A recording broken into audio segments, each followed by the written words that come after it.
கிறிஸ்து இயேசுவின் நாமத்தில் உங்கள் அனைவருக்கும் எங்கள் புத்தாண்டு வாழ்த்துதலை தெரிவித்துக் கொள்கிறோம். இந்நாளில் வாசிக்கவிருக்கிற வேத பகுதி சங்கீதம் 76. அதைத் தொடர்ந்து ஒரு பாடல் உண்டு. சங்கீதம் 76 1 முதல் 11 வசனங்களை நாம் இப்பொழுது வாசிக்க கேட்போம். யூதாவில் தேவன் அறியப்பட்டவர், இஸ்ரவேலில் அவருடைய நாமம் பெரியது. சாலேமில் அவருடைய கூடாரமும் சீயோனில் அவருடைய வாசஸ்தலமும் இருக்கிறது. அங்கே இருந்து வில்லின் அம்புகளையும் கேடகத்தையும் பட்டயத்தையும் யுத்தத்தையும் முறித்தார். மகத்துவமுள்ளவரே, கொள்ளையுள்ள பர்வதங்களை பார்க்கலும் நீர் பிரகாசமுள்ளவர். தைரிய நெஞ்சுள்ளவர்கள் கொள்ளையிடப்பட்டு நித்திரை அடைந்து அசந்தார்கள். வல்லமையுள்ள எல்லா மனுஷருடைய கைகளும் அவர்களுக்கு உதவாமற் போயிற்று.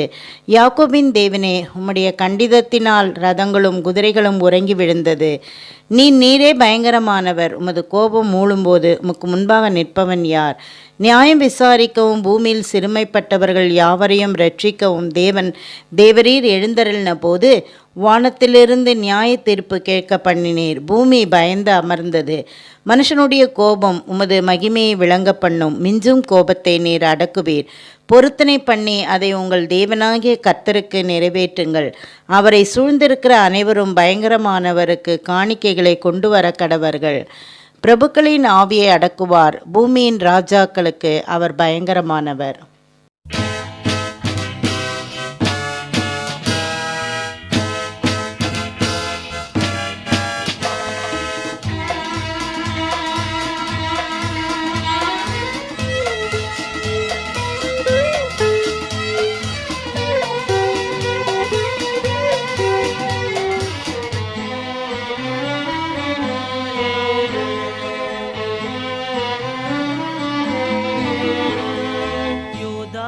தேவன் அறியப்பட்டவர், இஸ்ரவேலில் அவருடைய நாமம் பெரியது.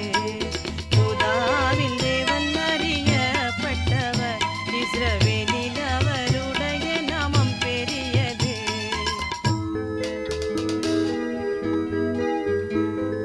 சாலேமில் அவருடைய கூடாரம், சீயோனில் அவர் வாசஸ்தலமும் இருக்கிறது.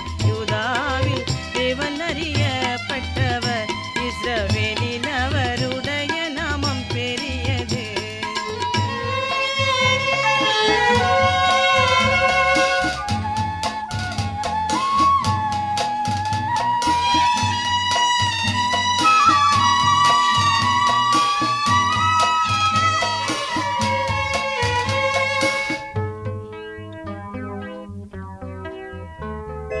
அங்கே இருந்து வில்லின் அம்புகளையும் அவர் அங்கே இருந்து கேடகத்தையும் அங்கே இருந்து பட்டயத்தையும் அவர் அங்கே இருந்து யுத்தத்தையும் முறித்தார்.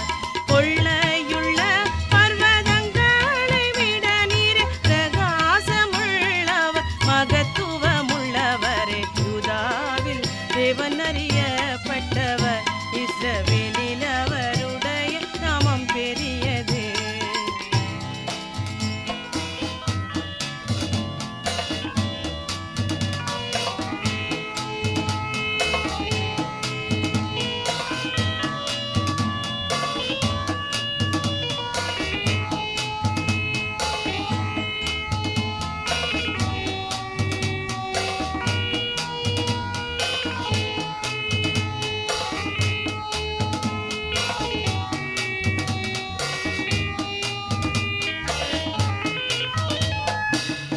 நீரே பயங்கரமானவர்.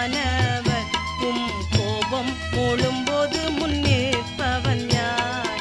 தேவரீர் எழுந்து விசாரிக்கவும் பூமியில் சிறுமைப்பட்டவர்களை ரட்சிக்கவும்.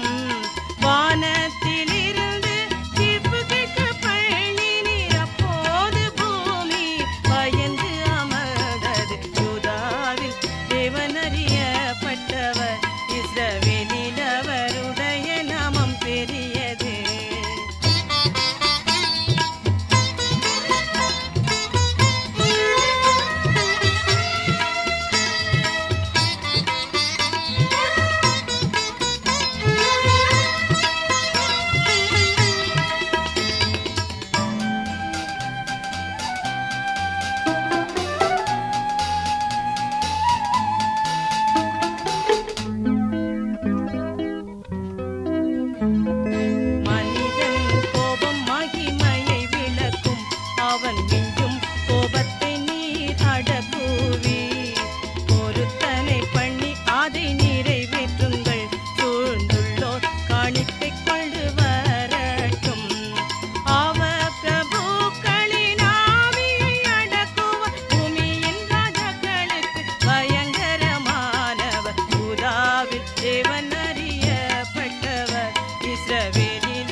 76ஆம் சங்கீதத்தில் இயேசு கிறிஸ்து ராஜாவாக, மகா பிரதான ஆசாரியனாக, உண்மையான மெல்கிசேதேக்காக ஆட்சி செய்வதை பார்க்கலாம். பூமியில் உள்ள மனிதர்கள் எல்லாரும் அவருக்கு கீழ்ப்பட்டவர்களாக இருந்தார்கள். சங்கீதம் 76 1, 2 வசனங்கள். யூதாவில் தேவன் அறியப்பட்டவர், இஸ்ரவேலில் அவருடைய நாமம் பெரியது, சாலேமில் அவருடைய கூடாரமும் சீயோனில் அவருடைய வாசஸ்தலமும் இருக்கிறது. சிலருடைய பெயர்கள் அதிகாரத்தை குறிக்கிறது, சிலருடைய பெயர்கள் புகழை குறிக்கிறது, சிலருடைய பெயர்களை பார்க்கும்போது அவருடைய குணாதிசயம் நம்முடைய கண்களுக்கு முன்பாக வருகிறது. ஆனால் கர்த்தருடைய நாமமோ எல்லா வல்லமைக்கும் எல்லா அதிகாரத்திற்கும் மேலானதாய் விளங்குகின்றது. அவருடைய நாமம் பெரியது. கர்த்தர் அந்த பெரிய நாமத்தை நமக்கு தந்திருக்கிறார். நாம் அவருடைய பிள்ளைகள், அவருடைய குமாரும் குமார்த்திகளுமாய் இருக்கிறோம். கிறிஸ்தவன் என்றால் என்ன அர்த்தம்? கிறிஸ்துவின் நாமத்தை தரித்து கொண்டவனே கிறிஸ்தவன். அவன் கிறிஸ்துவை உடையவன், அவன் கிறிஸ்துவை ஏற்றுக்கொண்டவன், கிறிஸ்துவை நேசிக்கிறவன், கிறிஸ்துவை பின்பற்றுகிறவன். சாலேமில் அவருடைய கூடாரமும் சீயோனில் அவர் வாசஸ்தலமும் இருக்கிறது. சாலேம் என்பது எருசலேமுக்கு இருந்த பழைய பெயர். அதன் பொருள் சமாதானத்தின் குடியிருப்பு. இங்கே பூமியில் உள்ள 4 இடங்கள் குறிக்கப்பட்டிருக்கிறது. இவை எல்லாமே தேவன் இஸ்ரவேல் ஜனங்களுக்கு கொடுத்த பாலஸ்தீன பகுதியிலே அமைந்திருக்கிறது. சங்கீதம் 76 3 வசனம். அங்கே இருந்து வில்லின் அம்புகளையும் கேடகத்தையும் பட்டயத்தையும் யுத்தத்தையும் முறித்தார். இந்த காலகட்டத்தை குறித்து தான் ஏசாயா தீர்க்கதரிசியும் உரைத்திருக்கிறார். ஏசாயா 2 அதிகாரம் 4 வசனத்திலே, அவர் ஜாதிகளுக்குள்ளே நியாயம் தீர்த்து திரளான ஜனங்களை கடிந்து கொள்வார். அப்பொழுது அவர்கள் தங்கள் பட்டயங்களை மண்வெட்டிகளாகவும் தங்கள் ஈட்டிகளை அரிவாளாகவும் அடிப்பார்கள். ஜாதிக்கு விரோதமாக ஜாதி பட்டயம் எடுப்பதில்லை, இனி அவர்கள் யுத்தத்தை கற்பதுமில்லை. இயேசு கிறிஸ்துவனுடைய ஆளுகை பூமியிலே வரும் முன்னதாக இந்த வசனத்தை வேறு எந்த ராஜ்யத்திற்கும் நாம் ஒப்பிட முடியாது. ஆண்டவராக இயேசு கிறிஸ்து வரும்பொழுது பூமிக்கு வரப்போகிற சமாதானத்தை குறித்து ஏசாயா இங்கே கூறியிருக்கிறார். மனிதனுடைய இருதயத்தில் இருக்கும் பாவமானது மீட்பினாலோ நியாய தீர்ப்பினாலோ தீர்க்கப்படும் முன்னதாக அப்படிப்பட்ட சமாதானத்தை பூமியிலே காண முடியாது. சங்கீதம் 76 4 வசனம். மகத்துவம் உள்ளவரே, கொள்ளை உள்ள பர்வதங்களை பார்க்கலும் நீர் பிரகாசம் உள்ளவர். கொள்ளை உள்ள பர்வதம் என்று சொல்லும் பொழுது அது எருசலேமை குறிக்கிறது. எருசலேம் 27 முறை முற்றுகையிடப்பட்டிருக்கிறது. எருசலேம் பட்டணத்துக்கு விரோதமாக வந்த பெருமையுள்ள இருமாப்புள்ளவர்களை தேவன் ஒரு நாள் நியாயம் தீர்ப்பார். 76ஆம் சங்கீதம் 5 வசனம். தைரிய நெஞ்சுள்ளவர்கள் கொள்ளையிடப்பட்டு நித்திரை அடைந்த அசந்தார்கள். வல்லமையுள்ள எல்லா மனுஷருடைய கைகளும் அவர்களுக்கு உதவாமற் போயிற்று. நித்திரை அடைந்து அசந்தார்கள் என்பது ஆர்வம் தரக்கூடிய ஒரு வாக்கியம். எப்படி நீங்கள் அதை செய்ய முடியும்? கடின இருதயம் உள்ளவர்கள் விழிப்புள்ளவர்களாக இல்லை. 1 யோவான் 5 அதிகாரம் 19 வசனத்திலே யோவான் சொல்லும் பொழுது, உலகம் முழுதும் பொல்லாங்கனுக்குள் கிடக்கிறது என்று கூறியிருக்கிறார். உலகம் விழித்து கொள்வதை பொல்லாங்கனாகிய பிசாசானவன் விரும்புகிறதில்லை. நம்மை பார்த்தும் அவன் என்ன சொல்கிறான்? இவ்வளவு சத்தமாக வார்த்தையை கொடுக்காதே, அவர்கள் எழும்பி விடுவார்கள் என்கிறான். ஆனால் நாம் செய்ய வேண்டியது என்ன? தூங்கி கொண்டிருக்கிறவர்களை விழிக்க செய்து நியாய தீர்ப்பு வருகிறது, கிறிஸ்துவிலே ரட்சிப்பு உண்டு என்று கூறிக்கொண்டிருக்கிறோம். வல்லமை உள்ள எல்லா மனுஷருடைய கைகளும் அவர்களுக்கு உதவாமல் போயிற்று என்று வாசிக்கிறோம். நியாயாதிபதிகள் 7 அதிகாரம் 21 வசனத்திலும் கூட, அன்று கிதியோன் யுத்தத்திற்கு சென்ற பொழுது பாளையத்தில் இருந்தவர்கள் எல்லாரும் சிதறி கூக்குரலிட்டு ஓடிப்போனார்கள். 300 பேரும் எக்காலங்களை ஊதுகையிலே கர்த்தர் பாளையமெங்கும் ஒருவர் பட்டயத்தை ஒருவருக்கு விரோதமாய் ஓங்க பண்ணினார். சேனையானது ஓடி போயிற்று என்று வாசிக்கிறோம். 76ஆம் சங்கீதம் 6 வசனத்திலே, யாக்கோபின் தேவனை உம்முடைய கண்டிதத்தினால் ரதங்களும் குதிரைகளும் உறங்கி விழுந்தது. இயேசு கிறிஸ்து மீண்டும் வரும்பொழுது அவருடைய கண்டிதத்தினாலே ரதங்களும் குதிரைகளும் உறங்கி போய்விடும்.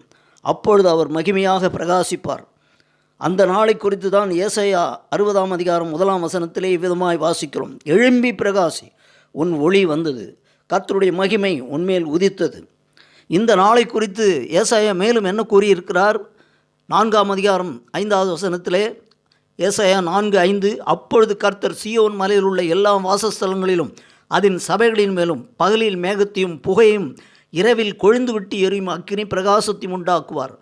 மகிமையானவர்களின் மேலெல்லாம் காவல் உண்டாயிருக்கும். அந்த மகிமை ஆண்டவராகிய இயேசு கிறிஸ்துவே. தேவன் பதில் செய்யும் நாள் நிச்சயமாய் வரும். சங்கீதம் 76:7-9 வசனங்கள். நீரே பயங்கரமானவர், உமது கோபம் மூழும்போது உமக்கு முன்பாக நிற்பவன் யார்? நியாயம் விசாரிக்கவும் பூமியில் சிறுமைப்பட்டவர்கள் யாரும் ரட்சிக்கவும் தேவரீர் எழுந்தருளின போது வானத்திலிருந்து நியாய தீர்ப்பு கேட்க பண்ணினீர். பூமி பயந்து அமர்ந்தது. வெளிப்படுத்தின விசேஷம் 6:17 வசனத்திலே யோவான் சொல்லும் பொழுது, அவருடைய கோபாக்கினின் மகாநாள் வந்துவிட்டது, யார் நிலை நிற்கக்கூடும் என்றார்கள். இயேசு கிறிஸ்து மீண்டுமாக இந்த உலகத்திற்கு வரும்பொழுது எல்லாம் அவருடைய பாதத்திற்கு கீழே வைக்கப்பட போகிறது. 76 சங்கீதம் 10 வசனம். மனுஷனுடைய கோபம் உமது மகிமையை விளங்க பண்ணும், மெஞ்சும் கோபத்தை நீர் அடக்குவீர். கர்த்தர் என்ன சொல்கிறார்? மனிதனை ஒரு குறிப்பிட்ட அளவிலே அவர் செல்ல அனுமதிப்பார். மகா உபத்திரவத்தின் காலத்தில் மனிதனுடைய எல்லா எதிர்ப்புகளையும் அவர் அகற்றுவார். மனிதனுக்கு ஒரு வரையறை வைப்பார். இன்றைக்கு மனிதன் கட்டுப்படுத்தப்படுகிறான். கட்டுப்படுத்தப்படுகிற பரிசுத்த ஆவியானவர். இந்த பூமியில் அவரை அல்லாமல் வேறு யார் தீமையை கட்டுப்படுத்த முடியும்? தேவன் மனிதனுடைய கோபத்தை தன்னை மகிமைப்படுத்தும் காரியமாக்கப் போகிறார். சங்கீதம் 76:11 வசனம். பொருத்தனை பண்ணி அதை உங்கள் தேவனாய் கர்த்தருக்கு நிறைவேற்றுங்கள். அவரை சூழ்ந்திருக்கிற அனைவரும் பயங்கரமானவருக்கு காணிக்கைகளை கொண்டு வர கடவர்கள். அவருடைய ஜனங்கள் பொருத்தனை செய்வார்கள், அதை நிறைவேற்றுவார்கள். பூமியில் உள்ள சகல தேசங்களும் அவருடைய ஆளுகைக்கு கீழே வரும். அப்பொழுது நடைபெறப் போவது என்ன? சங்கீதம் 72:10-11 வசனங்கள். தர்ஷீஸின் ராஜாக்களும் தீவுகளின் ராஜாக்களும் காணிக்கைகளை கொண்டு வருவார்கள். சேபாவிலும் உள்ள ராஜாக்கள் வெகுமானங்களை கொண்டு வருவார்கள். சகல ராஜாக்களும் அவரை பணிந்து கொள்வார்கள். சகல ஜாதிகளும் அவரை சேவிப்பார்கள். ஜெபம் செய்வோம். இஸ்ரவேலின் துதிகளுக்குள் வாசம் செய்கிற எங்கள் பரிசுத்தமுள்ள பரமபிதாவே, இஸ்ரவேலில் உம்முடைய நாமம் பெரியது, வானிலும் பூமியிலும் மேன்மை உள்ளது. பாவத்தை போக்குகின்ற ஊற்றுண்ட பரிமள தைலமாயிருக்கிறது உம்முடைய நாமம் கர்த்தாவே. சாத்தானை ஜெயிக்கின்ற நாமம். ஆமாண்டவரே, நீர் பயங்கரமான தேவன். உம்முடைய கோபம் மூடும்போது உமக்கு முன்பாக நிற்பவன் யார் கர்த்தாவே? அதே நேரத்தில் நீர் அன்புள்ள தேவன். உம்முடைய காருண்யம் பெரியது. அதனாலே நாங்கள் எந்த சமயத்திலும் சகல விதமான வேண்டுதலோடும் விண்ணப்பத்தோடும் உம்முடைய கிருபாசன தண்டையிலே தைரியமாய் கட்டி சேர நீர் எங்களுக்கு பாராட்டின கிருபைக்காக ஸ்தோத்திரம் செலுத்தி கர்த்தராகிய இயேசு கிறிஸ்து மூலம் ஜெபிக்கிறோம் எங்கள் நல்ல பிதாவே, ஆமேன். நம்முடைய கர்த்தராகிய இயேசு கிறிஸ்துவினுடைய கிருபையும் பிதாவாகிய தேவனுடைய அன்பும் பரிசுத்த ஆவியானவருடைய அந்யோன்ய ஐக்கியம் நம் அனைவரோடும் என்றும் சதா காலங்களிலும் இருப்பதாக. ஆமேன்.